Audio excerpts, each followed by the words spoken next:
উত্তর আমেরিকার জ্যামাইকার ধেয়ে আসছে দেশটির ইতিহাসে সবচেয়ে শক্তিশালী হারিকেন মেলিসা। ক্যাটাগরি 5 মাত্রার তীব্র ঝড়ের প্রভাবে ভূমিধস ও বন্যার শঙ্কা দেখা দিয়েছে। এরই মধ্যে দেশটিতে 3 জন নিহত হয়েছেন। এছাড়া হাইতি ও ডোমিনিকান প্রজাতন্ত্রে নিহত 4 জন। হারিকেনটি উপকূলে আছড়ে পড়ার সময় বাতাসের সর্বোচ্চ গতিবেগ ঘন্টায় 290 কিলোমিটার হতে পারে।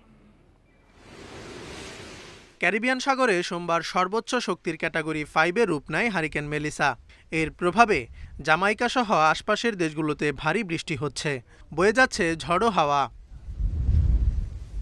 ঘূর্ণিঝড় মেলিসার তাণ্ডব থেকে রক্ষায় উপকূলীয় এলাকার বাসিন্দাদের নিরাপদ স্থানে সরিয়ে নিয়েছে ক্যারিবীয় দ্বীপপুঞ্জের দেশটি। ক্ষয়ক্ষতির শঙ্কায় ব্যাপক প্রস্তুতিও নিচ্ছে দেশটির সরকার। দুর্যোগপূর্ণ এলাকায় মোতায়েন করা হয়েছে সেনাবাহিনীর সদস্যদের। তবে ঝড়ের কারণে আতঙ্কে স্থানীয়রা। আমাদের হাতে বেঁচে থাকার মতো কিছুই নেই, খাওয়ারও কিছু নেই। খুবই শঙ্কায় সময় কাটছে।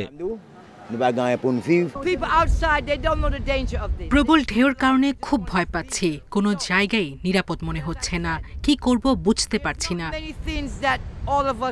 যুক্তরাষ্ট্রের ন্যাশনাল হারিকেন সেন্টার বলছে, ঝড়ের গতি, অতিবৃষ্টি ও ভূমিধসের কারণে জামাইকায় সৃষ্টি হতে পারে বিপর্যয়কর পরিস্থিতি। হারিকেন মেলিসার প্রভাবের বিষয়ে জনগণকে সতর্ক করেছেন জামাইকার প্রধানমন্ত্রী অ্যান্ড্রু হোলনেস।